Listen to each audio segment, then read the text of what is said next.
Bonus. Trax.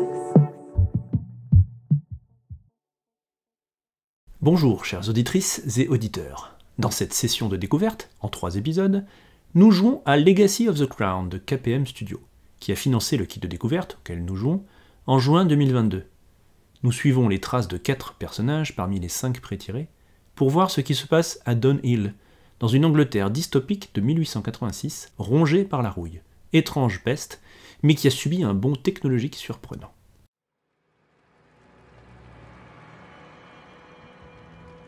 Vous êtes arrivé enfin au Evans Counter. La taverne est relativement pleine. Vous avez été obligé de vous attabler avec 2 autres personnes, 2 inconnus, un jeune homme qui lit un livre et une autre personne un peu plus vieille qui semble bien portée sur la boisson. Donc vous êtes là après votre voyage en calèche. Donc vous êtes arrivé en calèche, village de Downhill, sur la côte nord-ouest de l'Angleterre, non loin de la frontière qui sépare le pays de l'Écosse. Le chant des mouettes vous accueille, l'air iodé, les embruns. Vous êtes effectivement sur ce village de pêcheurs. Et après ce voyage un peu rugueux, vous êtes assez content de vous attabler, de vous réchauffer un peu. Il pleut assez fort dehors. Et donc vous êtes arrivé dans ce village de communauté d'environ 300 habitants, 300 individus, beaucoup de pêcheurs évidemment. La ville la plus proche se trouve à une trentaine de kilomètres. Donc voilà, vous êtes bien content d'avoir pu vous attabler malgré la promiscuité. Pourquoi vous êtes là ? Eh bien, c'est simple. Vous avez été engagés tous les 4. Un homme qui s'est présenté comme étant l'étranger vous a réuni, un grand gaillard avec un chapeau noir surmonté d'une plume, vêtu de vêtements sombres, son visage couvert par un masque de porcelaine. Peut-être cachait-il ainsi les stigmates d'une blessure ou d'une maladie grave, impossible à dire. Il vous a réunis et vous a proposé une mission. J'ai eu vent d'étranges événements s'étant produits dans un hameau de pêcheurs appelé Downhill, un endroit sans importance jusqu'alors. Je vous ai observé tous les 4 ces derniers temps, et vous avez l'air taillé pour remplir une petite mission pour moi. J'ai besoin que vous vous rendiez dans ce trou paumé et que vous tiriez les choses au clair. Je vous recontacterai quand vous aurez trouvé ce que je cherche. Et sur cette proposition bien énigmatique que vous avez accepté la bourse de 100 livres qu'il vous proposait, vous pouvez donc vous partager cette bourse et prendre 25 livres sterling chacun. Vous avez donc accepté cet acompte et décidé d'aller voir à Downhill ce qui pouvait bien s'y passer d'étrange et ce qui pouvait ainsi attirer l'attention de ce mystérieux employeur. Quel mélange avec nos missions personnelles est prévu par le scénario ? Du coup, moi, dans la fiche de perso, il y a une mission qui parle aussi de Downhill. C'est normal, c'est partie du... Ah oui, tout à fait. Vous avez tous effectivement une mission personnelle que vous pouvez Ouais, ok. décider de suivre avec la conviction que vous souhaitez, plus ou moins, à vous de voir. Et effectivement, vous avez tous, au-delà de cette mystérieuse mission donnée par cet étranger, vous avez tous des bonnes raisons d'aller là-bas, qui vous regardent, que vous pouvez décider de partager ou non, rapidement ou pas, avec vos camarades. Et donc, revenons à cette table. Le feu qui crépite commence un peu à vous réchauffer. La boisson peut-être qui se trouve devant vous y participe aussi. Donc nous nous rapprochons doucement et nous observons d'abord un jeune homme, Karl Vorman. Oui, c'est moi-même. Donc je t'en prie, Brise Rotule, présente-toi un petit peu. Alors, que vous dire de Karl ? Écoutez, plein de choses. C'est un jeune homme de 27 ans, originaire d'une famille prussienne, très doué en médecine, passionné de médecine, mais il a tendance un peu à confondre cette science avec une autre, celle de la mécanique, puisque pour lui, la médecine n'est que la mécanique du corps humain. Donc, il a tendance à confondre les rouages, les fluides, avec ceux des machines. À côté de lui, une bien jeune fille, jouée par Mélana. Oui, alors, Kaira, c'est effectivement une jeune fille, la plus jeune de la tablée, en tout cas très jolie. Elle a vraiment de très beaux atouts physiques, mais pas que. Elle joue énormément de ses charmes elle aura toujours un regard en coin de ses grands yeux sombres pour essayer de séduire, essayer d'attirer vers elle quelqu'un. D'ailleurs, elle ne touche que très peu à la boisson qui est devant elle. Si c'est alcoolisé, elle préférera plutôt se mettre sur un bon thé chaud. Et c'est donc ce qu'elle aura devant elle, bien sûr. Elle est habillée avec des vêtements de voyage, mais malgré tout très séduisants. Un corset assez proche du corps, une petite qui se termine par une robe, une jupe en dentelle, mais c'est très fin, c'est très séduisant. C'est très clairement un profil de courtisane qu'on peut voir en elle. Parfait. Et donc en face de Carl et de Keira, nous avons John, interprété par Artemis. Oui, John Shepard, recrue pour la Royal Army. Il est originaire du Lance de Queen's Eden et il dénote par rapport aux autres personnes étant donné qu'il est habillé, il revêt l'uniforme de la Royal Army et il porte sur sa gauche un sabre et sur sa droite dans un étui un revolver. On voit bien que sa tenue militaire est bien renforcée. Typiquement, c'est une armure qu'il porte, une armure légère, comme toutes les recrues. Il a un air assez sérieux. Et donc, à ses côtés, le dernier membre de votre groupe, le doyen Patrick, joué par Malorin. Oui, donc Patrick Hayes, en fait, il est originaire de Dunhill, donc il est pas, il a salué quelques personnes en rentrant dans l'auberge. C'est pas un inconnu, c'est un grand gaillard assez costaud, légèrement dégarni aussi, mais bon, ça c'est un problème. Et par contre, toujours le regard triste. En fait, il revient à Dunhill aussi pour essayer de trouver quelque chose par rapport à la mort de son fils, qui a provoqué un effondrement familial. Et donc, je suis le mercenaire. On n'en dit pas plus pour l'instant. Nous allons regarder ça pour le petit moment de RP qui va pas tarder à suivre. Juste pour finir, donc du coup, vous êtes attablé donc Evans Counter, je disais, donc tenu par Evan. À côté de vous, sur la même table, donc il y a d'autres tables avec pas mal de monde. Il est environ 12 heures lorsque vous êtes arrivé à cette auberge. Donc autour de vous, un vieillard, semble-t-il totalement ivre, hein. Vous pouvez voir en train de lever son verre sur la photo à droite. Et également un jeune homme brun, donc qui porte des lunettes rondes, visage fin, aux allures un peu, comment dirais-je, académiques, qui semble relativement fatigué, un costume sobre, assez distingué, et des cheveux, une barbe, cheveux un peu hirsutes, une barbe mal rasée, un peu négligent. Et donc voilà, vous êtes arrivé ici, et vous essayez de vous réchauffer un peu, de vous regaillardir un peu, avant d'entamer votre mission. Je vous laisse dialoguer un petit peu si vous le souhaitez. Je le connais, moi, c'est le vieillard. Ce vieillard, tu peux toi le connaître, tu vas me lancer un des 10.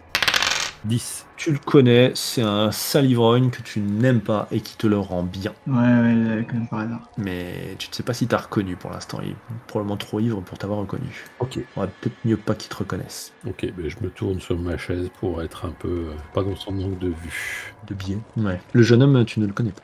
Je vais dire, Patrick, tu parlais de ton fils, donc peut-être tu un peu te confier à tes camarades, je ne sais pas. Donc, oui, mon fils est mort il y a quelques années. En fait, Dunhill, c'est une ville de pêcheurs, hein, donc il était petit à la pêche et il s'est noyé. Et ça a généré, on va dire, une vague de merde, en fait. Ma femme est partie avec tout ce qu'elle pouvait emmener et les enfants. J'ai perdu mon emploi. Ça a été la catastrophe, la descente aux enfers. Et donc, je suis devenu mercenaire à ce moment-là. Et il y a quelques jours maintenant, en fait, j'ai reçu un papier me disant que peut-être mon fils n'était pas mort accidentellement. Ah, Tout d'abord, mes condoléances, monsieur Hayes, pour votre perte. Effectivement, s'il y a un meurtre, nous devons enquêter et conduire le meurtrier à l'échafaud. Personne n'échappe à la justice de la reine. Mais dites-moi, mon brave, là, je regarde l'ancien. Là. Dites-moi, je vais recommander une tournée, ça vous tente? Pardon? Ouais, il t'a dit ça. Ouais. c'était pourtant clair. Je comprends pas ce que vous dites. Le faire répéter ne te fera pas mieux comprendre ce qu'il dit. Il avait l'air plutôt d'accord, mais doute qu'il ait moyen d'accepter beaucoup de coups gratuits ou pas. Et alors qu'il se retourne comme ça vers toi, est-ce que tu lui dis? Entre un homme dans la taverne. Alors qu'il entre, le brouhaha s'arrête un petit peu et les gens regardent. Donc vous voyez un bel homme blond, une trentaine d'années, long manteau, qui est coiffé d'une casquette de capitaine de navire, qui rentre attirant pas mal de regards, notamment ceux de la jante féminine. Le vieillard, justement, qui est à côté de vous, arrive l'aperçoit et il lance plus ou moins vers vous. Encore ce foutu marin qui rentre de voyage, je vous jure. Les gars du coin ont beau le voir 1 ou 2 fois par semaine, ils se lassent pas de lui poser plein de questions connes. Et vous savez quel voyage il fait, ce petit capitaine? Capitaine Jacob Anderson, un marin d'eau douce qui nous pique le peu de donzelles qu'on a dans le coin. Si ce macro n'était pas là, elle tomberait toute dingue de ce bon vieux Joseph. Comprenez rapidement que le bon vieux Joseph, ce doit être lui. Oui, effectivement. Il vous lance un large sourire édenté. C'est alors que l'homme derrière, avec les lunettes, qui lisait son livre, se lève et quitte l'établissement. Personnellement, je vais me lever et me diriger vers le capitaine, sans vouloir me diriger vers lui expressément et faire le bon gros coup classique de « Oh, excusez-moi !» Un petit peu trébucher devant lui, question d'établir un contact physique. Les autres, voulez-vous faire quelque chose de particulier? Je vais chercher une tournée supplémentaire pour le vieillard, j'ai bien envie de le faire parler. Ok. Patrick, Karl? On se connaissait d'avant ou... Non, vous connaissiez pas forcément d'avant, mais du coup vous avez eu quand même un voyage relativement long en calèche. Donc vous avez pu, voilà, c'est vos noms. Vous pouvez maintenant décider, oui, ça je vous l'avais dit, voilà, je n'ai pas de souci avec ça. À vous de voir ce que vous avez pu dire aux autres ou pas. Donc vas-y, je t'en prie, Patrick.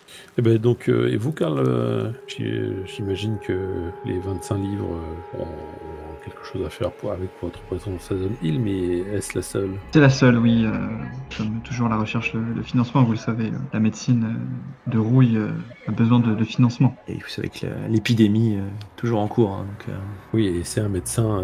alors, il y avait 2 types de médecins, me semble-t-il.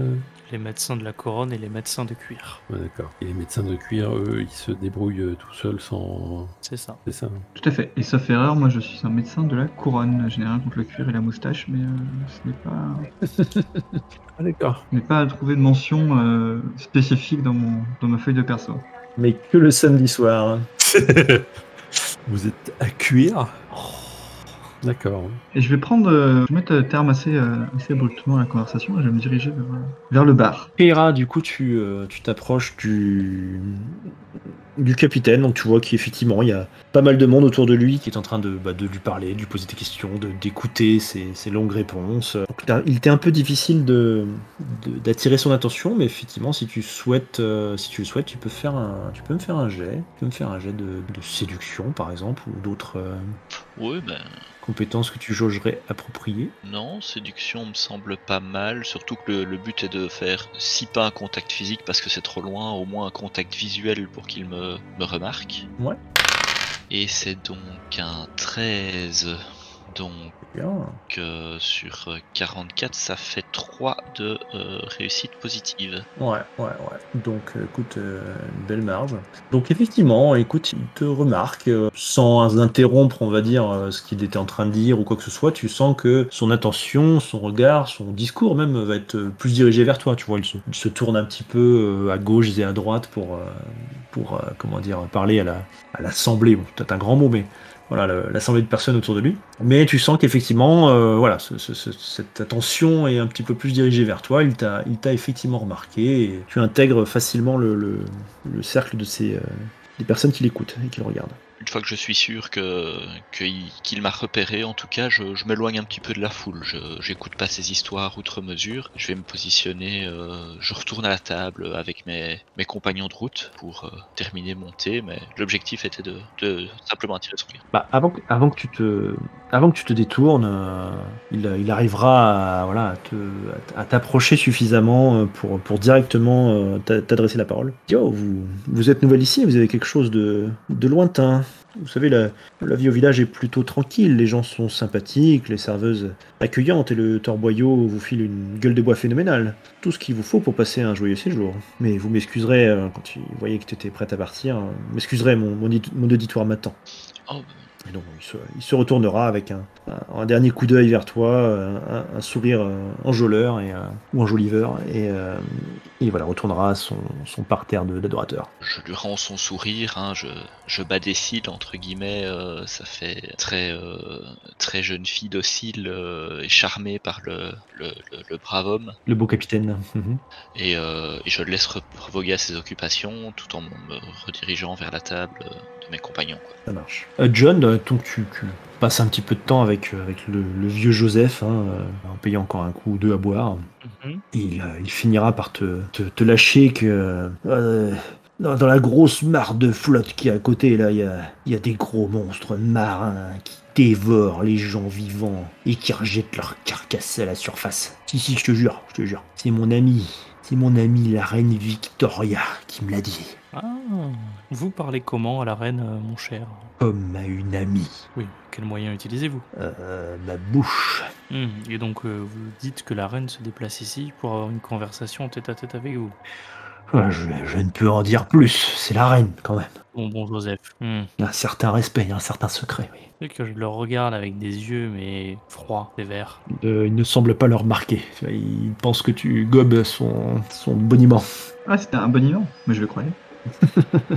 Pardon, je l'en ai peut-être trop dit.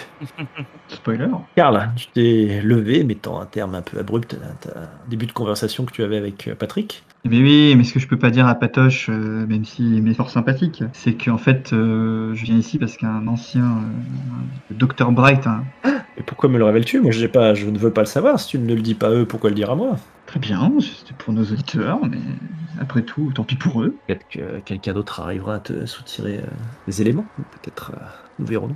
Peut-être. En tout cas, je me dirige donc vers le comptoir et je m'adresse au barman ou à la barwoman. Et je lui demande si le Dr. Bright serait dans les parages. Dr. Bright. Ah ouais, il a dû. Oui, bien sûr, il s'est installé ici, oui. Et il n'est pas là. Il doit être chez lui, probablement. Est-ce que vous pourriez m'indiquer où il habite? C'est un vieil ami et j'aimerais lui passer, lui rendre visite. Oui. Il t'indique qu'il est plutôt vers la sortie du village, vers le nord-est. C'est bien aimable. Je lui. C'est quoi le prix d'un verre? Peu importe, tu as assez d'argent pour payer. Oui, je lui verse un petit pot de vin pour le remercier de sa D'accord. générosité. Du coup, tu délies sa langue, il te parle un petit peu du village et des alentours. La rouille a commencé à gangréner ce pauvre patelin, vous savez. Même si les gens ne le savent pas encore, ils sont déjà condamnés. J'ai le pif pour ce genre de choses, mais bon, vous n'êtes pas obligé de me croire. Qu'est-ce qui vous fait dire ça? Vous le saurez bien assez tôt. On entend des choses, des rumeurs, et justement le Dr. Bright, je pense, a fort à faire en ce moment. Écoutez, je suis moi-même médecin de rouille. Tout ce que vous pouvez me dire nous aidera à endiguer l'épidémie avant qu'elle ne se répande trop. Je vous dis, je ne sais pas grand-chose, mais il y a des signes. Il se touche l'arête du nez avec son index. Très bien. Patrick, qu'est-ce que tu fais toi pendant ce temps-là, une fois que Karl t'a quitté? J'essaie de voir si dans l'auberge il y a quelqu'un d'autre que Joseph que je pourrais connaître pour aller. Ouais, d'autres personnes, effectivement. Ton but, c'est quoi? C'est Plutôt de trinquer tranquillement et de prendre éventuellement des nouvelles du village, mais plus sur le ton de la conversation, quoi. Enfin, voilà, pour savoir ce qui s'est passé depuis que j'étais là. Jette-moi un D6. Jette-moi 2 D6. Et je les additionne Non. 5 et 3. Ok. Tu passes un petit peu de temps, effectivement, à retrouver certaines personnes que tu connaissais, plus ou moins. Il y a un pêcheur, Clark, t'accueille, qui te reconnaît, qui discute un peu avec toi. Tu dis, je crois bien que ça fait... Enfin, en discutant de choses et d'autres. Je crois bien que ça fait quelques jours qu'on n'a pas vu Monsieur Davis, le maire. Que tu as connu, enfin voilà, tu savais qui c'était, tu t'as pas frayé avec lui, mais tu connais son nom. Si vous voulez mon avis, le brave homme est mort. Mais ça, personne ne le dira. Encore un complot de ceux qui regardent d'en haut. Tu sens les guillemets quand il dit ça. Si vous voyez ce que je veux dire, quoi. Bon. Un peu plus tard, tu retrouves Jack Lebeau, un ivrogne, devenu ivrogne, mais t'es beaucoup moins quand tu l'as connu. Pareil, qui va discuter un petit peu de tout et de rien avec toi. Les gens sont tendus en ce moment au village. Les marins qui reviennent de mer cherchent la castagne pour un regard de travers. Les enfants sortent plus. Les matrones pleurent pour un oui ou pour un non. Bref, si tu veux mon avis, tu reviens pas au bon moment. C'était mieux avant. C'est que là, c'était mieux avant, mais de toute façon, c'est tellement que je revienne. Karl, toi qui es resté un peu au bar, tu te retournes vers le bar, tu vois que le capitaine s'est désormais assis à une table. entouré d'une dizaine de personnes. Son auditoire semble s'émerveiller de ses paroles.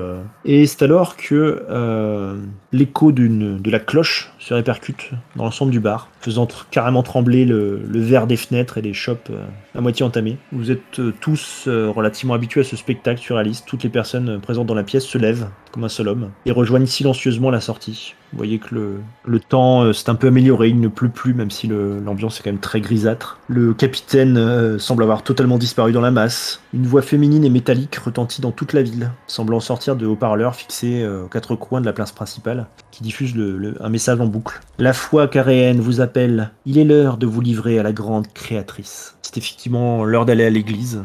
Vous êtes sinon très croyants, tous en tout cas habitués à ça et à aller vous rendre à l'église. Vous êtes plus ou moins entraînés d'ailleurs par la foule. Après, vous pouvez décider de ne pas vous y rendre individuellement, mais la plupart d'entre vous sont certainement croyants. Dites-moi donc. John ira. Ok. Patrick y va, mais c'est à l'air enfin, je pense que c'est plus de l'habitude, je dirais. Qu'une réelle Oui. dévotion. C'est ça. Keira. Je vais suivre le mouvement de la foule. On sait pas très bien si c'est de la croyance ou pas. Je me mêle simplement à la foule et je suis le flux. Ok. Karl. Moi, j'ai vu trop d'horreurs causées par la rouille pour vraiment adhérer à toutes ces croyances, mais pour me noyer dans le... Parce que c'est mal vu, donc pour me noyer dans la masse, je vais y aller et j'espère repérer ce bon vieux Dr. Bright dans l'assemblée. Vous apercevez donc une centaine de personnes en train de s'amasser dans la bâtisse, vous y compris. Vous remarquez même que beaucoup ne peuvent pas entrer en fait et restent à l'extérieur, plus ou moins devant l'église.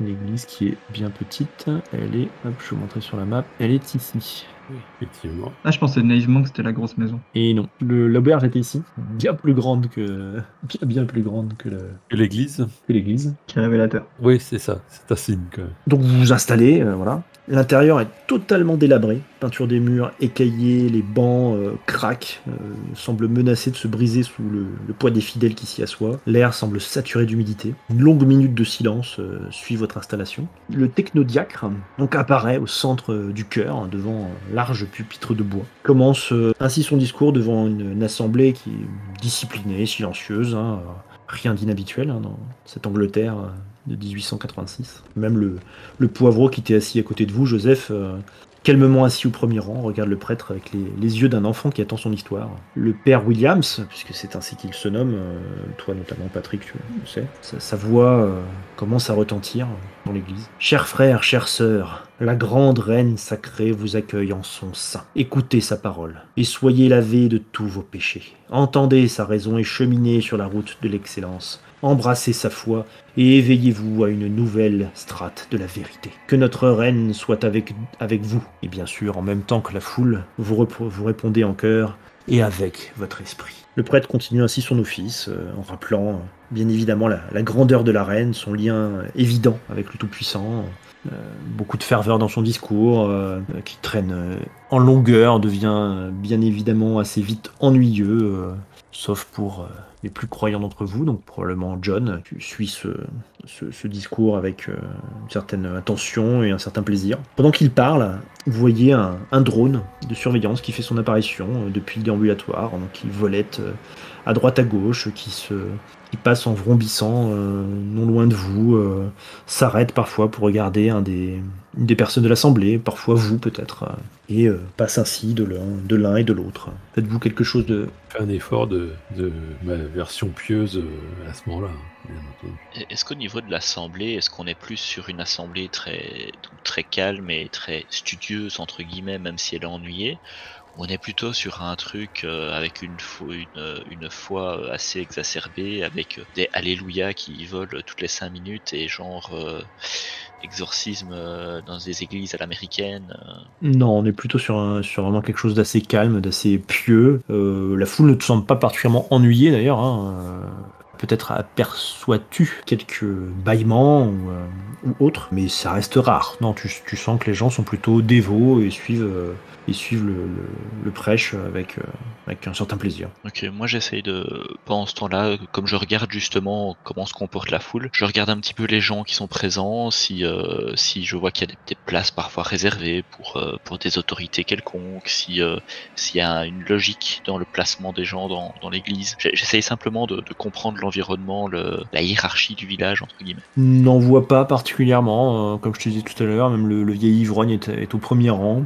Tu pourras peut-être entendre entre deux phrases empoulées du père Williams que la foule, enfin une personne dans la foule qui dira « Ah tiens, Monsieur Davis n'est encore pas là aujourd'hui, le maire donc, il semble absent. » Tu peux remarquer quand même le shérif qui porte son uniforme, malgré un certain embonpoint, qui est bien présent. Le capitaine Anderson, que tu as rencontré plus tôt, qui est là également. Mais semble-t-il le maire en plus le maire, bon tu pourrais presque le voir toi-même, alors c'est un peu difficile, il faut que tu te tordes un peu le cou, mais les maires ont... en Angleterre, une espèce de costume, de tenue un peu officielle, et tu ne l'aperçois pas. Toi, John, tu le vois. Enfin, ça te saute un peu aux yeux, en tout cas au bout d'un moment, peut-être pas tout de suite, mais tu dis tiens, voilà, le maire n'est pas là. Ça n'est pas pour toi pas normal. C'est l'autorité normalement dans ce village, et son absence est pour toi un indicateur un peu inquiétant, quoi. Il y a des questions qui vont devoir aller se poser. Une vingtaine de minutes qui passent pendant ce discours. Si vous ne faites... Enfin voilà, parce que vous avez des questions, je passe à la suite, à vous de me dire. Non. Non, c'est bon. Non, pour moi aussi. Rien de plus. Donc voilà, le discours se termine. La foule répond comme il se doit, quand elle le doit. Les gens se lèvent, vont faire quelques génuflexions. Et la foule se disperse ensuite assez vite aux quatre coins de la grande place qui se trouve juste au sud de l'église. Vous entendez bien vite les gens parler du grand marché, car effectivement aujourd'hui c'est le jour de la semaine où se déroule le grand marché devant le port. Et vous voyez une grosse partie de la foule, la plus grande partie de la foule, qui semble se diriger effectivement vers ce marché. Que faites-vous ? Moi, je vais aller vers la mairie, ou le bâtiment officiel. C'est le bâtiment qui est au centre. Ouais. Tu le comprends assez vite. Ça m'inquiète que le maire ne soit absent, donc je vais aller mener mon investigation. Je suis John. Bon, c'est quand même assez inquiétant cette situation du maire depuis quelques jours. Ok. Les autres ? Kaira, moi je vais essayer d'intercepter à la sortie de l'église le capitaine Anderson, qui peut-être du coup attire un peu moins l'attention des gens, pour faire un bout de chemin avec lui en direction du marché, s'il se dirige vers le marché, ou voilà, simplement pour pouvoir discuter un peu plus. Eh bien, le temps de sortir de l'église, tu regardes à droite, tu regardes à gauche, et tu ne retrouves pas le capitaine Anderson. Il semble avoir disparu. Peut-être s'est-il dirigé vers le marché, effectivement, peut-être ailleurs. Là, tu ne saurais dire. Du coup, alors, si je vois John et Patrick se diriger vers la mairie, je cours un petit peu pour les rattraper en disant messieurs, attendez-moi, je viens avec vous. Vous aviez indiqué votre volonté d'y aller, ou vous étiez juste partis comme ça, bille en tête, John et Patrick ? Non, moi j'étais parti bille en tête. Moi aussi j'ai croisé, en sortant de l'église, j'ai croisé des membres du groupe. Je leur dis que je pars pour la mairie pour vérifier effectivement par rapport à la disparition du maire. Ok. Karl ? Je leur dis que je les rejoindrai plus tard et je me dirige vers le domicile du Dr. Bright. Cette histoire de disparition, ça commence à puer et généralement, c'est mauvais signe. Ok. Je m'attends à avoir du travail. Donc tu te diriges vers le nord-est, tu regardes les maisons et en fait tu ne vois aucun signe particulier qui pourrait t'indiquer où se trouve la maison de cet homme. Je laisse réfléchir et je retourne voir nos 3 autres amis. Donc vous arrivez à l'hôtel de ville, vous voyez un grand bâtiment, sophistiqué, plus sophistiqué que les autres habitations, pierre. Donc c'est un des seuls bâtiments à bénéficier d'une structure de pierre, manifestement, en tout cas quand vous regardez. Vous n'en voyez pas vraiment d'autres autour. Sur 2 étages, entouré, comme vous le voyez sur la petite carte, entouré d'un muret de pierre avec cette espèce de chemin qui amène jusqu'à l'entrée. Je m'avance d'un pas décidé vers la porte d'entrée. Vous toquez, j'imagine, et un homme ouvre assez rapidement, se présente, Miller, c'est un domestique manifestement. Messieurs, dames, bonne journée. Puis-je m'enquérir de la raison de votre venue, s'il vous plaît ? John Shepard, de la Royal Army, et voici mes compagnons. Je suis à la recherche du maire. Oui, alors je suis désolé, mais le maire a laissé des consignes très strictes. Il ne peut voir personne à l'exception du Dr. Bright ou du shérif McGregor. Vous êtes en train de dire que vous refusez de recevoir quelqu'un de la Royal Army ? Je suis en train de vous dire que monsieur le maire a laissé des consignes très strictes et qu'il est malade. Vous êtes donc en train de contester l'autorité de l'armée ? Tu n'as pas vraiment d'autorité ici, tu es une armée, il n'y a pas de soldat, tu n'as pas un soldat en face de toi. L'autorité le réel n'est pas vraiment là. Mais ce qui ne t'empêche pas attention, ce qui ne t'empêche pas d'essayer d'intimider effectivement l'individu. Hein. Ah oui, je tente l'intimidation. Quand j'ai lu le lore, il y avait marqué que ceux qui étaient pas d'accord, on les déportait. Oui, non, mais voilà. Je voulais juste qu'on soit clair sur ta réelle, ton réel pouvoir sur le village, quoi. Mais pas de souci. Donc il bredouille hein, que le maire est malade. Peux-tu me faire un jet de quoi? C'est quoi? C'est intimidation? Oui. Et c'est un échec. Intimidation, j'avais 33, j'ai fait un 60. Je comprends tout à fait, hein, monsieur Shepard, mais comprenez, monsieur le maire est malade, c'est impossible pour lui de recevoir quelqu'un. Ça n'a rien à voir, bien évidemment, avec la Royal Army ou avec notre reine, hein, comprenez bien. Je suis désolé. Votre nom? Peut-être plus tard, Oui, monsieur Miller. je parlerai à monsieur Davis. Tu vois que je sors un calepin, Mhm. toute une plume, je prends une note comme ça devant monsieur Miller, je referme mon calepin, je remets dans ma poche, je reviens avec le shérif. On referme la porte d'un air désolé, avec une petite goutte de sueur qui perle sur son front. Avant qu'il ferme la porte, est-ce que j'ai pu l'apercevoir à l'église où il y avait trop de monde et c'était impossible de le reconnaître T'as le maire? Ah non, monsieur Miller? Non, Miller, oui. Non, il n'était pas à l'église. Donc avant qu'il ferme la porte, j'interromps, je fais « Excusez-moi, mais nous n'avons pas eu le plaisir de vous voir à l'église pour l'office ?» La porte est maintenant refermée. Très juste, madame Fischer. Disons que je pense qu'une petite prière aurait peut-être pu aider la maladie de ce bon vieux maire. Il est vrai, je prierai pour lui. Mais c'est quand même bizarre qu'il soit pas venu et qu'il soit pas fait représenter, monsieur le maire, là. C'est carrément étrange. Ça fait... Et que personne ne soit au courant personne d'autre dans le village ne soit au courant qu'il était malade. Karl, tu croises une dame d'un certain âge avec son panier qui semble se diriger d'un pas assez vif là où par rapport à là où tu es vers l'église, quoi, tu vois, emprunte cette rue-là dans ce sens-là en tout cas. D'accord. Mais écoute, j'essaie de l'interpeller. Oui. Elle a quitté une des maisons d'ici, quoi. Oui, alors peut-être un peu plus loin dans la rue, t'as pas trop fait gaffe, mais... Oui, d'accord. Ouais, dans le quartier. Écoute, j'essaie de l'interpeller et en même temps, je vais sortir ma montre rouillée. Je sais pas s'il y a besoin que je l'active ou juste elle est en veille tout le temps, mais je cherche un... Non, elle est plus ou moins activée tout le temps, ouais.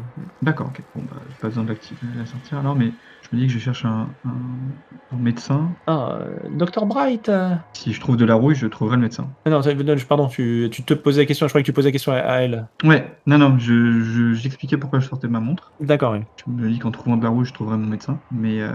Alors, vaut mieux pas, hein, en tant que médecin de rouille, vaut mieux pas avoir de la rouille sur soi, mais mauvais signe. Je me dis qu'il serait peut-être pas loin, mais effectivement. Et bon, en tout cas, j'interpelle la voisine. Oui, monsieur. Oui, bonjour madame. Monsieur Vorman, docteur Vorman, je cherche mon confrère, docteur Bright, s'il vous plaît. Ah, Dr. Bright, il est certainement au marché. Il y va régulièrement pour acheter des produits. Vous le trouverez probablement là-bas. Je m'y rends moi-même. Je vous y amène si vous voulez. Bah, c'est très gentil. Pourriez-vous juste avant m'indiquer son domicile, s'il vous plaît?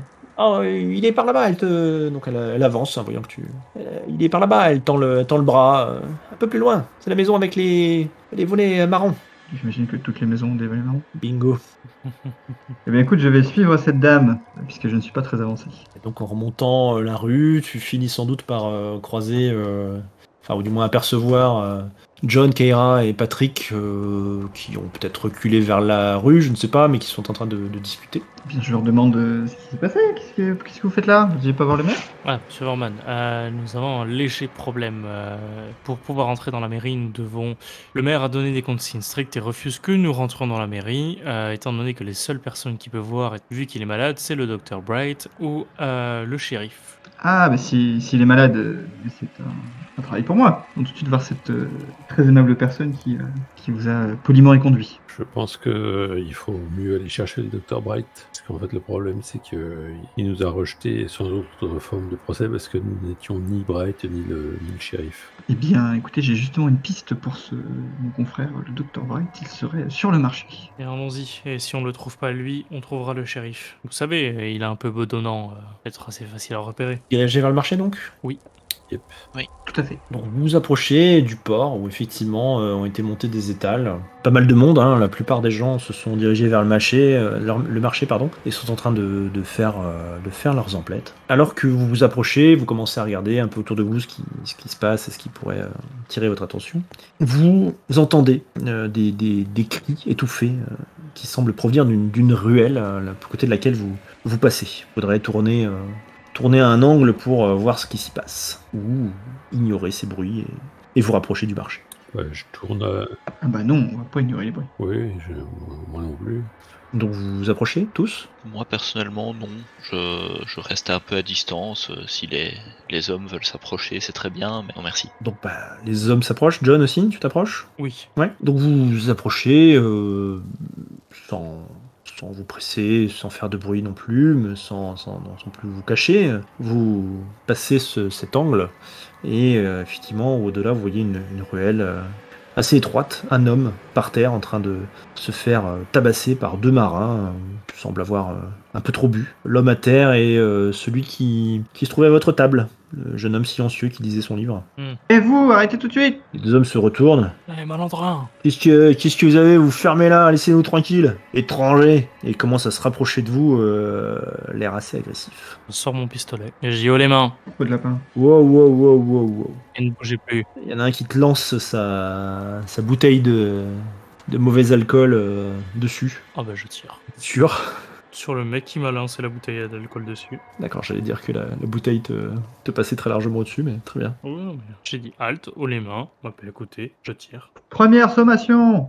Je répète que avant que tu appuies sur la gâchette, hein, tu me permettras de te rappeler que tu n'as pas d'autorité et tu n'as pas... Enfin voilà, ouvrir le feu reste un acte, comment dirais-je, criminel. Oui, une agression sur un officier de l'armée aussi. Enfin, pardon, sur un soldat de l'armée aussi. Eh bien, écoute, fais ton jet. Tu ajouteras 10% à celui-ci puisque l'homme en face de toi est sacrément éméché. 67. Ça passe en dessus. Avec ton 10%, ça fera 55. Le coup de feu, donc tu rates de 1, quoi. Enfin, d'un... 1 degré, ouais. Ouais, 1 degré. Donc le coup lui passe au-dessus, mais pas très au-dessus. Probablement que son galure est emporté par la balle et tombe 1 ou 2 pas derrière lui. Ouais, c'est bon, pas plus se marrer ou quoi? Et donc vous voyez que les 2 hommes lèvent les mains en signe de reddition quelque part, hein, et passent à côté de vous, le moins à côté possible de John, hein, bien sûr, et vont se tituber ailleurs. Monsieur Ace, vous connaissez ces personnes? Sauf si bien sûr vous voulez faire quelque chose. Shepard, votre précision est légendaire. Et c'est ce qu'on appelle un coup de sommation, madame. Monsieur. Monsieur Vorman. Docteur. Pardon, excusez-moi, docteur Vorman. D'ailleurs, c'est quoi, t'as ton grade déjà? Parce que je voulais le dire, mais je l'ai pas retrouvé. Il y en a pas. Ah! Troufion Shepard, s'il vous plaît. Troufion Shepard, votre précision est légendaire. J'allais dire commandant Shepard, mais j'aurais été obligé de dire cette auberge est ma préférée de Hill. Non, ça veut pas celui-là. On n'est pas dans le bon jeu, non. Mass Effect, non? Mass Effect. Bonjour, je suis le commandant Shepard et cette boutique est ma préférée de la citadelle. Et alors que vous lancez des banalités sur vos titres respectifs, au moment où vous vous retournez vers l'homme qui se faisait lyncher, il n'y a plus personne. Bah, c'est con, j'aurais pu lui remettre... J'avais justement du désinfectant à lui proposer. Tu vois que je lance une injure. Mais putain, tout le monde disparaît ici. Un petit peu de mercurochrome, là. Bon, tâchons de trouver le shérif. Et alors que vous vous retournez, vous tombez sur toi, Keira, t'as pu peut-être l'apercevoir, le capitaine Anderson, que tu cherchais tout à l'heure, qui est là, et qui s'approche de vous, qui semble avoir vu ce que vous avez fait. Bah, des fois, il a entendu le coup de feu. Messieurs, bravo. Si tout le monde était comme vous, le pays aurait beaucoup moins de problèmes.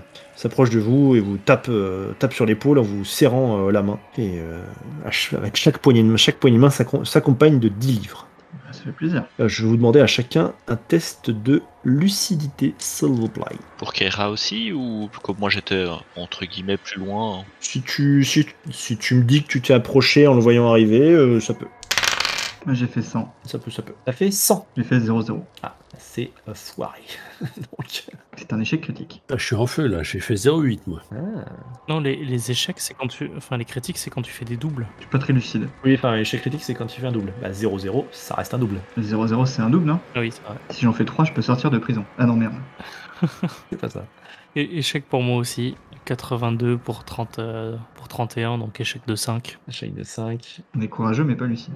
Et moi, réussite de 2, là. 79, ça fait échec de 4 pour moi. Heureusement qu'il y en a un qui sauve le groupe. Et je cherche, il est où lui? Il est là. Voilà, et lui, échec de 2.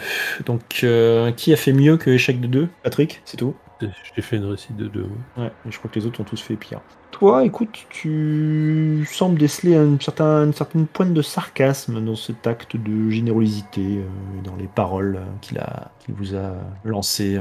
Mais bon, voilà. Ouais, je surveillerai de plus près dorénavant. Ah bon, voilà, en tout cas, il se détourne et puis retourne vers le marché. Vous verrez deux policiers s'approcher, effectivement essayer de comprendre ce qui s'est passé suite au bruit du coup de feu. Ils s'approchent de toi, Shepard, te voyant peut-être encore avec ton pistolet en main. Non, je l'ai rengainé quand ils sont passés à côté. Qu'est-ce qui s'est passé ici? Des malandrins ont essayé de s'en prendre à une personne.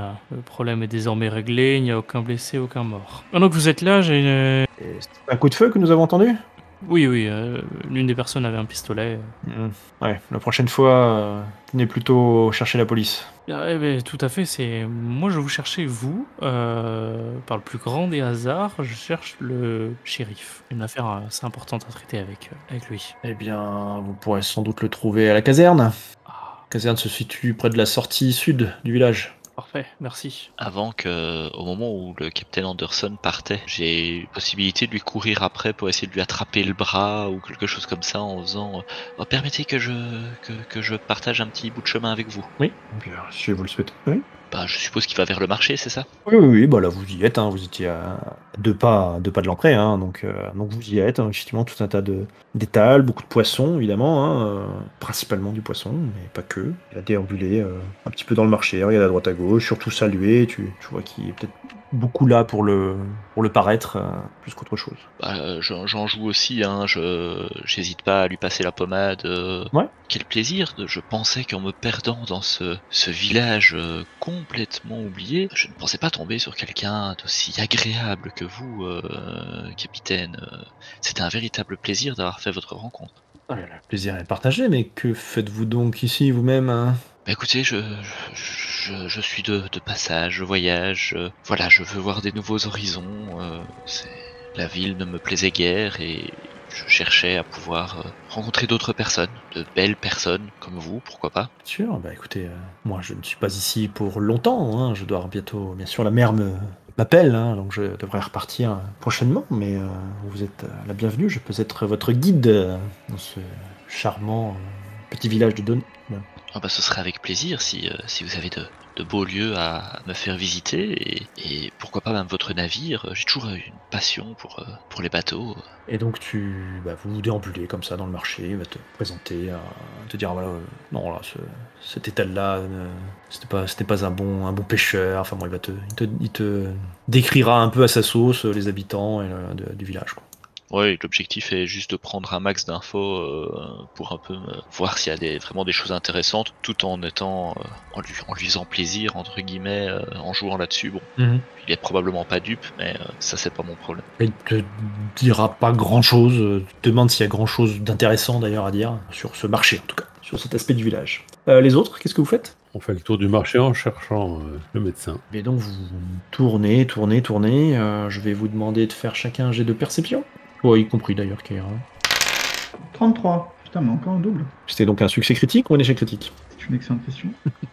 À laquelle j'aimerais répondre. Je me remercie de l'avoir posé.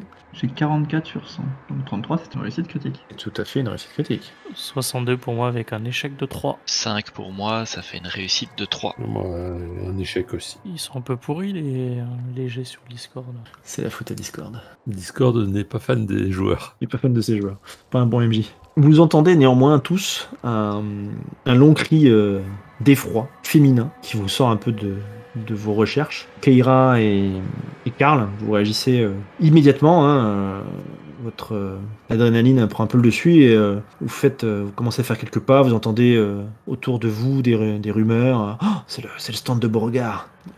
Toi de ton côté, Karl, quelque chose se passe au niveau du Vieux-Port. Et effectivement, vous repérez assez facilement d'où proviennent d'où proviennent les cris. John, Patrick, vous entendez bien évidemment vous aussi les cris, mais voilà, il faudra un peu plus de temps, la réaction se fait plus lente autour de vous, vous entendez des gens parler, mais vous comprenez pas tout de suite, donc voilà, vous arriverez à atteindre cet endroit si vous le souhaitez, mais ce sera un ou deux crans derrière nos amis Keira et Karl. Souhaitez-vous tous vous rendre sur les lieux ou pas? Bien sûr, et au pas de course. Quelle est la réaction du capitaine Anderson? S'interroge et effectivement commence à se diriger vers le stand. Il te lâchera le bras d'ailleurs par, je sais pas si c'est le réflexe, la surprise du cri ou quoi, mais effectivement il marche d'un pas relativement vif vers le port. Bah, je suis sûr, je suis ses pas quoi, hein, à la même vitesse du coup, vu que j'ai réagi assez vite. Vers le vieux port.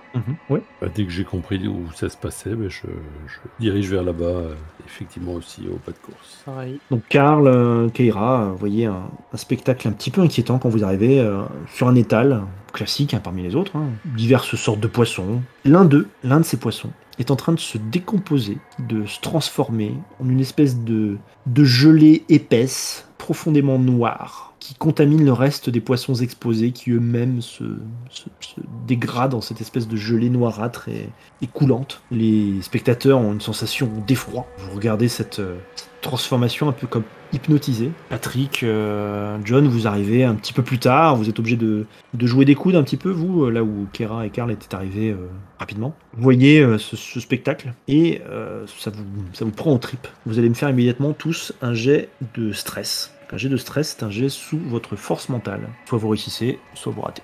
Ça nous évoque quelque chose, ce spectacle? Genre c'est de la rouille là en fait ou... Eh ben, pour l'instant, je vais te laisser faire le jet et on va en discuter. Allez, bam, 87. Échec. Je fais 26. 95, moi. Ceux qui réussissent encaissent le choc, ça ça fait vraiment très bizarre et c'est très surprenant. Ceux qui ratent prennent un point de stress. Donc ceux qui ont réussi, à part avoir envie de gerber, on note quelque chose?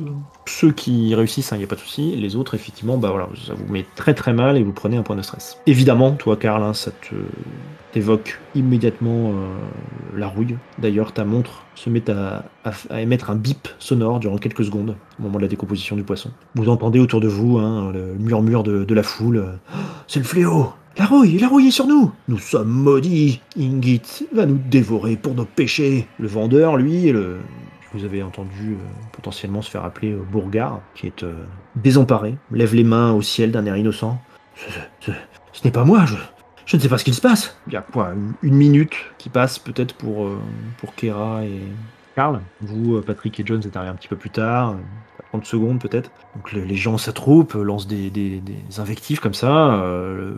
L'homme se défend. Un vieux pêcheur, borgne. Lance-moi un des 10, tiens, Patrick. 6. Tu le reconnais, Nelson Fisher, mais bon, tu connais juste son nom comme ça, tu l'as pas fréquenté. D'accord que la rouille, c'est juste le feu, rien d'autre pour l'éradiquer. Oui, l'éradiquer comme ça, sur une manifestation comme ça, le feu, effectivement, sera certainement efficace. Après, s'il contamine un être vivant, c'est déjà plus délicat, c'est pas trop quoi faire. Mais écoute, j'enfile mon masque de rouille et je commence à dire aux gens de s'écarter et d'amener du feu, justement. 5 policiers arrivent sur les lieux. L'un d'eux arbore l'insigne du shérif. Qu'est-ce qui se passe ici? Oh mon Dieu! Nelson Fisher, Bourgard, le borgne. Je ne sais pas ce qui s'est passé, j'ai pourtant pêché ce... Et là, vous voyez un autre agent de police, moins gradé que le shérif. Tu vas la fermer et nous suivre. On a quelques questions à te poser, pêcheur. Il le prend sans ménagement et le menotte. Il se retourne vers la foule. Circulez, il n'y a plus rien à voir ici. Allez, rentrez chez vous. Comment vous réagissez à tout ça? Qu'est-ce que vous faites? Moi, personnellement, je vais d'abord essayer de me masquer avec un mouchoir ou mettre ça devant mon nez, ma bouche, et ne pas m'approcher plus que ça. Puis quand je vois le shérif partir, emmener tout le beau monde, je recule, je reste pas avec la foule, je m'écarte un petit peu. Je vois d'ailleurs quand le shérif arrive et commence à contrôler la situation que le capitaine Anderson s'écartera. continuera à son tour, quoi. Ouais, mais je ne le suis pas, je pars de mon côté, je m'écarte juste de la scène, mais je garde un œil sur mes compagnons. John? Je commence déjà à essayer de me remettre de mes émotions. Et après, d'un moment, je vais légèrement m'écarter, je vais essayer de garder encore la scène à l'œil, mais je prends de la distance. Je me dis, il y a quelque chose, enfin, je prends de la distance et en essayant de faire ça, j'essaie de trouver l'autre médecin parce que quelque chose comme ça a dû sûrement attirer son attention. Tous les deux, vous me ferez un jet de perception avec un bonus de 20. Patrick, qu'est-ce que tu fais? Je recule et j'essaie de réfléchir. Est-ce que la rouille se met souvent dans les pêches, en fait? On n'a pas entendu parler, non. Après, c'est pas ton domaine non plus. Oui, mais... Mais tu peux pas dire que t'en as entendu parler. Ouais. Karl? Eh ben écoute, j'ai donc enfilé mon masque et je suis à chercher du feu pour éradiquer la rouille. L'agent qui a arrêté le pêcheur t'interpelle. Vous êtes sourd? Il me semble vous avoir dit de vous disperser. Vous voulez avoir des problèmes? Tu vois qu'à son regard, il ne fera pas d'autres sommations. Eh bien, je m'écarte. Mon cher Patrick, toi, tu vas me faire un jet de folklore. Ok. Avec un bonus de 10 points. Jordi, premier jet réussi de la soirée pour moi. All hail John Shepherd. Perception, yes, et c'est 11 sans compter ton bonus de plus 20. Hein, donc là, 11 en plus. Magnifique. oui, 11 naturel, ouais. Oui, bah de toute façon, le bonus s'applique à la compétence, c'est un projet, donc... Oui, c'est ça. Donc c'est un succès critique. Ouais, pour moi, c'est un échec. Oui.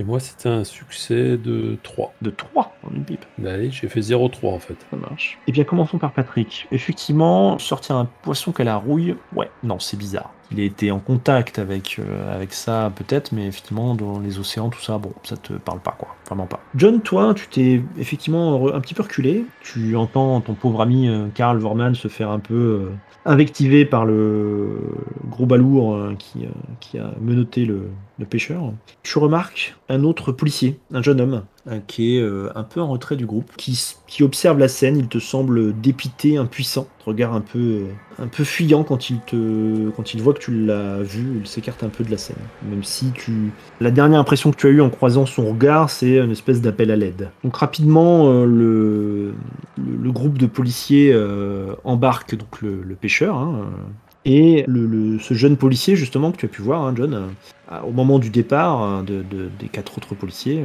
apostrophe l'agent un peu bourru là. Ne devrions-nous pas aller avertir le Dr Bright? Il doit savoir ce que... Boucle-là, cadet. Contente-toi de garder un œil sur cet étal et de refouler les passants trop curieux. Pigé? Le jeune homme se tait immédiatement, obéit, se poste à côté de l'étal, semble un peu bouleversé et regarde autour de lui. L'autre agent quitte les lieux, grommelant. Que faites-vous? Donc la foule se disperse, intimidée par la manœuvre policière. Excuse-moi, tu m'as pas dit ce que j'avais trouvé de mémoire. Tu me dis si je me trompe avec le test de perception, Jordi. Alors je t'ai tout à fait dit ce que tu as vu. Toi tu as vu ce jeune cadet, ce jeune homme qui était sur le côté, un peu dépité. Ah oui, pardon. Dont tu as croisé le regard implorant, un petit peu implorant. Ouais. Le même qui est intervenu là et a parlé du Dr Bright. Ok, bah, je vais aller voir ce jeune cadet. Ok, donc tu t'approches du cadet, les autres? Je m'approche de Karl. Oui, bah, qui doit être non loin du cadet d'ailleurs, par s'il a bougé, parce que tu étais pas loin de l'étal. Pareil, j'allais voir Karl. Bah, je vous laisse interagir avec Karl si vous le souhaitez avant que John arrive sur le cadet. Je ne sais pas ce que vous en pensez, mais... Monsieur Vorman, mais moi je suis pas un spécialiste de la médecine, de la rouille, mais clairement j'ai été pêcheur pendant de longues années et jamais on avait sorti un poisson avec la rouille sur lui, quoi. Je sais pas ce que ça vous inspire, mais c'est quand même assez étrange. Est-ce que ça m'inspire quelque chose? Non, t'as la même... je fais pas faire de jet, hein, t'as effectivement la même conclusion, on va dire. Hein. Ça paraît bien étrange de sortir un poisson rouillé, quoi, tu vois. Non, monsieur Hayes, ça ne me dit rien non plus. Nous devons vérifier les alentours. Peut-être ce poisson a-t-il été contaminé par quelque chose. Ouais, ça te paraît vachement plus probable, déjà. Ouais. Ou par quelqu'un. Mais... Docteur, voilà, c'est assez basique, mais nous avons ce problème qui vient d'apparaître. À côté de ça, un maire ouvertement malade, si je puis dire. Enfin, on ne sait pas si c'est la vérité vraie, mais en tout cas, il se fait passer pour malade. Je pense que ça fait peut-être une coïncidence de trop. Nous devons continuer à enquêter pour en avoir le cœur net, mais effectivement, les deux événements sont semble sûrement lié. Mais monsieur Hayes, vous qui êtes d'ici, vous n'avez aucun souvenir du Dr Bright, à quoi il ressemble, ou ça nous aiderait peut-être à le retrouver? Il est arrivé après mon départ de Don Hill, donc je suis bien incapable de le reconnaître. John, tu approches de ce jeune homme près de l'étal. Oui, tout à fait. Vraiment, Cadet, c'est une très bonne idée de chercher le Dr. Bright. Est-ce que vous savez où est-ce qu'on peut le trouver en vitesse? Je ne peux pas vous parler, vous devriez circuler. Je vais te demander, mon cher John, de faire preuve de commandement Oui. pour essayer de... Je propose d'abord de lancer le dé et de voir après quel va être le RP associé. Tu vas ajouter 20 à ton jet, s'il te plaît. J'ai fait 10. 10, très bien. Écoutez, Cadet, nous sommes face à une situation qui requiert un docteur et il va falloir le trouver très rapidement. Je vous laisse à partir du moment où vous me dites où je peux le trouver. Je comprends assez vite que l'intimidation ne fera que le fermer dans sa coquille, en fait. Il semble être déjà savamment intimidé par ses collègues. Tu comprends assez vite que c'est pas la méthode qui va fonctionner, et donc tu es assez diplomate, en fait, avec lui, tu vois. Tu fermes, potentiellement, tu vois, quand tu lui dis, voilà, non, il faut absolument que je vous laisserai pas, tant que vous me direz pas où je peux le trouver, tu vois, mais t'es ferme, mais t'es pas intimidant, t'es pas agressif, t'es pas... Et du coup, effectivement, tu arrives à le faire sortir un peu de sa coquille. Il semble comprendre qu'il peut trouver en toi un allié, quoi, tu vois. Je vois. Vous avez raison. Nous devons peut-être effectivement trouver le docteur. Je me présente, hein, Scott Norton. Il te serre la main, enfin il te tend la main en tout cas, si tu acceptes de la serrer. Je dis John Shepard, de la Royal Army. Dr Bright, oui, c'est le médecin du village. Il habite dans un petit cabinet au bout du chemin de la campagne, sorti de la ville. Je peux vous y conduire si vous voulez. Oh, ce sera avec grand plaisir. J'ai 2-3 compères sur le passage, ça vous dérangerait si ça vous dérange pas si on... De toute façon, ils sont à quoi, 2 mètres. J'ai le sentiment, hein, enfin je sais pas, détrompez-moi les gars, mais j'ai le sentiment que vous étiez à une poignée de mètres, quoi. Oui, non, mais... On est à côté, enfin, pas trop près de l'étal, quoi, mais ouais, pas bien loin. Tout à fait. Donc bah écoutez, voilà, si vous souhaitez le suivre, Bien, monsieur Norton, on vous suit. il vous attend, hein, enfin voilà. Peut-être avez-vous d'autres questions qui vous viendraient pour ce jeune homme? Oui, je vais m'approcher de lui et faire dites-moi mon garçon, enfin mon garçon, si ça se trouve il est plus vieux que moi. Ouais, voilà, sensiblement. Dis-moi, le maire, ça fait longtemps qu'il n'est plus présent aux manifestations et ainsi de suite, parce que Monsieur Miller, apparemment, son majordome, a l'air de dire qu'il était malade. Je ne saurais vous dire, là, il te regarde avec des yeux un peu désemparés. Je n'ai jamais affaire au maire, je ne saurais pas vous dire. Ok, ben merci. Le maire, on le croise partout dans la ville, on le croise lors de la messe. C'est une grande personnalité, il doit être présent. Ça veut pas dire qu'on le fréquente, tu vois. Le Patrick, lui qui a habité un certain nombre d'années, le connaît pas plus que ça non plus. Oui, bien sûr, mais je veux dire par là, Monsieur Norton, quand ça remonte la dernière fois que vous avez pu voir le maire dans la rue? Bon, réfléchir un petit peu. Ouais, il y a quelques jours. Ça doit faire quelques jours, oui. Et on est plus sur une semaine et demie, ou un point de semaine? Non, moins d'une semaine. Ouais. Là, c'est le MJ qui est en train de chercher l'info. Non, c'est Monsieur Norton qui est en train de chercher dans sa tête l'information. Il est vraiment trop con, ce Norton.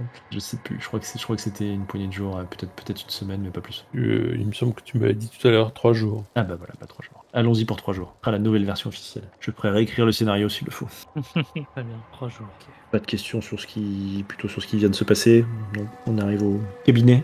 Ouais, rien de plus pour moi. Effectivement, rien de plus non plus. Qui vient de se passer ici c'est normal que le pêcheur ait été de suite mis aux arrêts par le shérif? C'est comme ça que vous procédez? Est-ce qu'il y a un problème ici? Si ce qui s'est passé tout à l'heure est bien ce que je pense, il a été interpellé parce que, en vendant du poisson infecté, il s'est rendu responsable de la propagation de la rouille. C'est un crime grave, hein, et il risque gros. Et ça arrive souvent, ce genre de crime ici? Ce genre de crime, non. Vous savez, je pense qu'il se passe quelque chose de grave ici. Je suis même sûr. D'abord, des gens sont venus nous voir pour des disparitions. Ensuite, Comme vous dites, le maire qui s'est Disparition? enfermé chez lui, son majordome dit qu'il est malade, mais ça fait 3 jours maintenant, et maintenant qu'une manifestation de rouille se produit en plein marché, et pour couronner le tout, Taylor ne juge même pas approprié d'appeler Bright pour qu'il voit ce qui se passe, alors que c'est ce qu'il y a de plus évident à faire, non? Tout à fait, je partage votre avis. Quand vous dites que des personnes ont disparu, combien au total? Une poignée, pas énormément, mais tout de même, nous sommes dans une petite communauté. C'est étrange, non? Tout à fait, c'est très étrange. Vous remontez tout le chemin, vous repassez devant l'église, et vous arrivez ainsi jusqu'au chemin qui part, et en fait, effectivement, toi, Karl, tu pensais que c'était vraiment sur ce coin, mais en fait, la maison, elle est bien plus loin sur le chemin, enfin bien plus loin, pas sur des kilomètres, mais quelques centaines de mètres néanmoins, plus loin. Vous arrivez devant une petite maison, une modeste habitation de bois, au bout d'un chemin de terre. Et il vous dira, voilà, c'est son cabinet. Devant l'entrée, vous remarquez que la porte semble fermée. Les rideaux de toutes les fenêtres sont tirés. Merci, monsieur Norton. Bon courage. Et peut-être très, très vite. Je pense que je pourrais rester avec vous pour voir le Dr. Bright et peut-être le raccompagner à l'étal. Oui, qu'est-ce que vous en pensez? C'est peut-être une excellente idée. Si cela ne t'attire pas d'ennui, fais ce que ton cœur te dit, hein. Tu peux rester avec nous. C'est un peu les épaules. Les autres, qu'est-ce que vous faites, Karl? Bon, je sais pas trop. J'attends de voir ce que le cadet décide, verser sa décision, puis après, avec ou sans lui. Bouge pas en tout cas. Patrick? Moi, je me dirige vers la porte, pour frapper à la porte. Ok. Donc, tu arrives à la porte, tu frappes, tu attends un petit peu, tu n'entends pas de réponse à l'intérieur. Fais-moi un jet de perception, s'il te plaît. Avec un bonus de 10 pour toi. Les autres peuvent également faire un jet si vous regardez dans cette direction, sans bonus par contre. 66, c'est raté, c'est sûr. Succès de 3. Il est en feu. Il est chez lui, il joue à domicile. C'est ça. Ouais, je vous confirme. Et je lance mes dés et c'est la folie. Enfin, je fais beaucoup de 1, donc c'est un peu craignos, quoi. Échec de 2 pour moi. Succès de 3. Ah, échec critique, du coup. Ah putain, mais j'ai encore fait un double. Et troisième, tu pars en prison? C'est ça. Donc Patrick, tu t'approches, tu frappes à la porte et là il y a quelque chose qui t'embête un peu. Tu recules et tu baisses les yeux. Tu vois que tu as marché dans un petit peu de sang. Quelques gouttes de sang dans l'embrasure de la porte. Je montre ça à tout le monde. Je donne un coup d'épaule dans la porte. Tu vas me faire un jet de force alors, directement. Et là, c'est un échec, forcément. Je me pète l'épaule contre la porte. Tu vas parvenir à l'enfoncer néanmoins, mais tu vas perdre un point de vie. Et sacrément bousiller l'épaule en tapant dans cette porte. Voilà le spectacle qui vous attend, messieurs dames. Grand Dieu. Et je vous laisserai mettre vos avatars si vous souhaitez me décrire un peu ce que vous faites après. Donc vous entrez, vous voyez ce qui est manifestement le cadavre du Dr. Bright, assis sur sa chaise et étalé sur son... Le torse étalé sur son bureau. A priori, il est mort de façon violente ou c'est une maladie Alors, le cabinet déjà est en plus ou moins en pagaille. Une flaque de sang à vos pieds, devant la porte. Le corps sans vie affalé dans le siège. Déjà, vous allez me refaire un jet de stress, s'il vous plaît, de force mentale. Échec. Ceux qui font un échec prennent ou reprennent un point de stress. Réussite critique. Magnifique. réussite? Avec un nouvel 11. Réussite critique pour moi aussi, avec un 11 également. Seul Karl semble très affecté par la mort de son collègue, peut-être naturel, avec partager la même... Mais j'entendais beaucoup de choses de cette rencontre et donc effectivement ça m'affecte profondément. Du coup, tu prends un petit peu de temps pour récupérer. Keira, est-ce que je ne te vois pas sur la map? Est-ce que ça veut dire que tu n'entres pas dans la... Non, je rentre, je reste derrière. Du coup, je suppose que je dépasse Karl qui est un peu affecté. Ok. Patrick, que fais-tu? Je commence à regarder le corps pour voir si effectivement il y a des traces. Ok, approche-toi du corps, s'il te plaît. Placez-vous là où vous voulez aller, en fait. John? La première chose que je vais faire, c'est je vais me voir Monsieur Norton. Enfin, je me retourne vers Monsieur Norton et je dis Monsieur Norton, rentrez pour l'instant. Fermons la porte et ne prévenons pas directement le shérif. Venez avec moi, on va inspecter dans un premier temps toutes les ouvertures. Tu vas me faire un jet de perception, encore une fois. Dédicace à Volsung. Bonus de 20, s'il te plaît. Ça me fait 46 avec ton bonus de 20. Attends, je regarde juste ma fiche perso. Et non, échec de 1, c'est triste. Patrick, toi, tu regardais le cadavre, on est d'accord? Tout à fait. Donc effectivement, Norton te dira que c'est bien Dr. Bright. Vous voyez une poignée d'ustensiles médicaux qui gisent au pied du docteur. Des ciseaux ensanglantés, bandages imbibés de sang. Quand tu le manipules, si tu manipules un peu le corps, tu Tu peux voir qu'effectivement, il aura manifestement essayé d'enserrer sa blessure. Tu regardes, tu vois des morsures semblables à celles d'un serpent qui sont présentes sur la nuque du docteur. Assez grandes, comme si les crocs avaient été arrachés d'un seul coup. Le corps est marqué de profondes entailles au niveau de l'abdomen et du thorax, où beaucoup de sang a été perdu manifestement. L'état de durcissement du cadavre ne me semble pas très avancé. Ça va pas faire bien longtemps qu'il est mort. Ceux qui regardent le cadavre, je vous laisse un peu déterminer votre approche.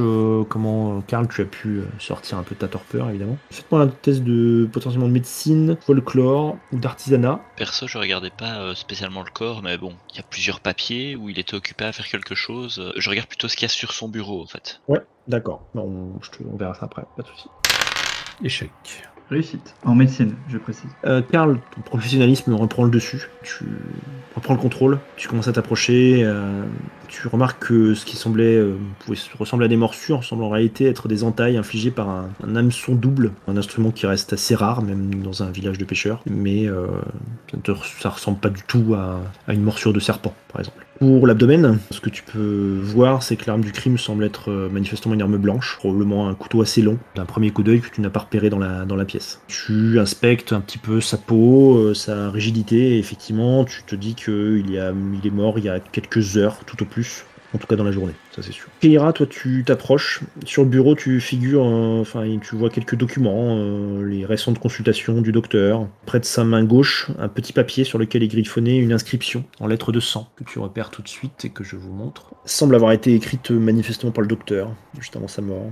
Dans le carnet de consultation, tu verras que ce carnet n'était manifestement pas très à jour. La journée en cours est vide. Bon. Ça donne pas beaucoup d'informations. Ok, s'il y a rien de plus, au niveau du carnet de consultation, je retourne à 3 jours en arrière, qui correspond à la disparition du maire. Apparemment, comme il voulait voir que le Dr Bright, c'est ce que Miller nous avait dit, je regarde s'il n'y a pas des traces de ça, justement, d'une consultation chez le maire ou un truc du style. Ouais, ok. Tu commences à remonter, tu vois qu'apparaissent quelques notes, des noms, pas toujours complets, mais tu vois rien de particulier, rien qui semble concerner le maire. John, donc toi tu t'approches des fenêtres. Oui. Près de l'une des fenêtres latérales de la maison. À l'extérieur, tu vois un pot de fleurs qui était manifestement initialement posé sur le rebord de la fenêtre avec les autres qui se trouvent au sol brisé. Tu regardes par la vitre, tu vois que les bris du pot de fleurs sont au sol. Ok. Donc voilà, il devait manifestement être sur le rebord, il a dû tomber, quoi. Au niveau de la fenêtre, on peut voir s'il a été ouverte récemment, tout ça, si justement c'est quelqu'un qui a tenté de s'enfuir de la fenêtre ou qui est rentré. Elle est fermée. Après, effectivement, du coup, c'est à l'extérieur, donc là, tu vois pas forcément super bien. Ok,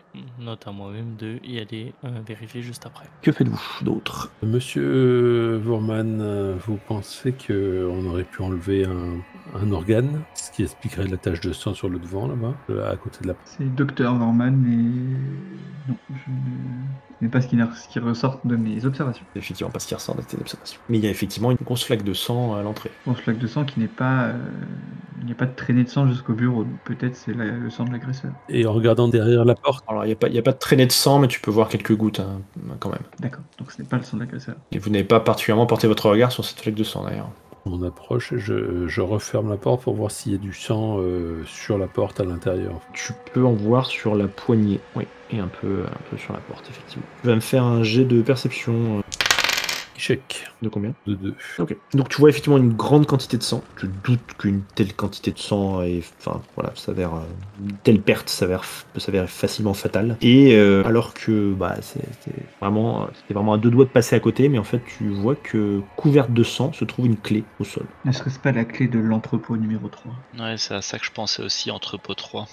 Je vais en parler au cadet pour dire si entrepôt 3 ça lui parle comme chiffre d'entrepôt. Alors, toi Patrick, pour toi c'est évident. NTP3 c'est une abréviation de pêcheur et si elle veut effectivement dire entrepôt 3, et effectivement il y a un entrepôt vers les docks qui se retrouve au nord-ouest du village. Donc ce que pourra tout à fait confirmer Scott. D'accord. J'aimerais jeter un coup d'œil à ses étagères et à son stock en fait de produits médicaux pour essayer de déterminer ce qu'il a pu essayer de traiter comme maladie récemment, en voyant ce qui est vide, ce qui manque, ce qui a été utilisé, quoi. Donc tu vas vers la commode, tout à fait. Voilà. Donc une commode ordinaire, tu regardes à l'intérieur, des piles de documents administratifs, des livres de compte. La plupart semblent dater de l'époque où le docteur dépendait de l'ordre des médecins. Pardon. Tu trouves une trousse de soins qui est complète et prête à l'usage. Voilà ce que tu vois comme ça en ouvrant rapidement les tiroirs. Du coup, je peux ajouter dans mes possessions une mallette médicale, si jamais je la prends. Une trousse de soins, ouais, tout à fait. Ouais. Donc ça fait une dose de soins. Parce que moi, ma mallette, elle a 5 doses de soins. Donc est-ce que c'est la même chose ou est-ce que c'est juste une dose de soins? Ouais, c'est la même chose, ouais, c'est une trousse de soins. Oui, tu rajoutes 5 doses. Quoi. Enfin, 5, ouais. D'accord, donc 5 doses. Super. Tu vas me faire un jet de perception, s'il te plaît, Karl. C'est ma spécialité. 77. Putain, mais qu'est-ce que j'ai avec le double? C'est un échec critique. Tu fais quelque chose de plus? Et ben, moi, ça m'intéresse, en tant que membre de l'ordre, ça m'intéresse de me plonger dans ces carnets de l'époque où il en était aussi membre. Ok. Les autres, pendant ce temps-là? Moi, je regarderais bien sous le tapis. Il n'y aurait pas quelque chose qui avait glissé dessous. Sous le tapis. Ah bah, ça, c'est parce que ça a été mentionné en intro, ça. Alors, tu regardes le tapis et bon, tu vois rien de spécial dessous. Keira? Je regarde, donc il y a le cadre, je regarde toujours derrière au cas où il y aurait un coffre dissimulé, parfois ça pourrait arriver. Eh bien, bingo, un coffre-fort, effectivement, se cache derrière ce tableau. Tableau qui d'ailleurs attire ton œil. Un beau tableau, doit valoir une certaine somme. Il représente un portrait comme sur le dessin ou... Exactement, portrait d'une belle jeune femme. Il est signé ce tableau? Il est signé, tout à fait. Tu pourras me faire un jet de folklore, je vois pas mieux que ça. Ouais, ou éventuellement... Ouais, non, artisanat, je vois pas, mais... Ou artisanat, ouais. Ouais, C'est moins le... Enfin voilà, c'est moins... ouais, c'est plus folklore. Donc, plutôt folklore, hein. Ouais.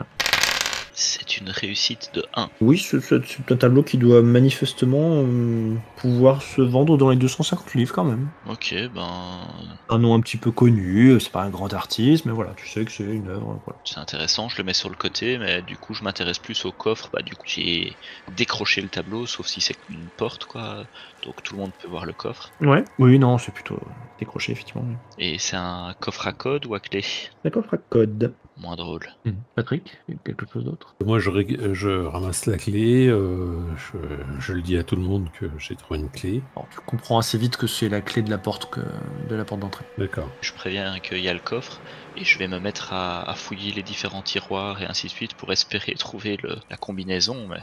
D'accord, tu commences à fouiller des tiroirs de quoi? D'abord les tiroirs du bureau. Ok. Si j'y trouve rien, je passerai aux étagères de la gauche ensuite. Commençons par le bureau. Donc tu commences à fouiller le bureau, pas de souci. Les autres? Mais je vais voir sur le... Enfin, je sais pas si c'est un canapé ou quoi, mais il y a l'air d'avoir du sang là sur le... Oui, alors tu vois qu'effectivement c'est par là qu'a dû passer le docteur avant de rejoindre son siège en fait. Donc il aurait pas été blessé sur sa chaise en fait, il a été blessé ailleurs. Grosse flaque de sang devant la porte te semble un indice assez clair. D'accord, ok. C'est là, ok. Il n'y a pas tant que ça de sang. Il y en a quand même, belle quantité. Mais il y a une belle quantité sur le sol devant la porte, et moins que sur son bureau. Quoi. Ok. John, après la fouille de ce... Non, c'est qui? C'est Karl, pardon, après la fouille de cette commode. Donc John, après avoir regardé par-delà le tapis. Oui, je vais essayer de chercher dans les poches du docteur. Rien de particulier. Tu trouveras quelques pièces peut-être, enfin un instrument glissé là, mais voilà, rien de spécial. Keira, pareil, tu trouveras tout un tas de documents, des feuilles des carnets de feuilles, etc., des choses comme ça, tout un tas d'instruments, mais rien de probant pour pourrait concerner le coffre. Karl, après avoir regardé brièvement la commode. Est-ce que je trouvais des choses intéressantes dans ces petits carnets? Non. Dommage. Enfin, rien d'intéressant en ce qui concerne sa situation de nouveau mort, ou de ce qui pourrait se tramer à Donil. Keira. Bah, du coup je vais me rendre vers les étagères pour continuer ma fouille, donc... Donc c'est la bibliothèque. Il contient tout un tas de livres détaillés sur la médecine moderne, beaucoup homologués par l'ordre des médecins du Grand Royaume. Tu repères assez vite des traces de sang, des empreintes de sang même, semble indiquer que le médecin aurait trifouillé dans les livres avant de mourir.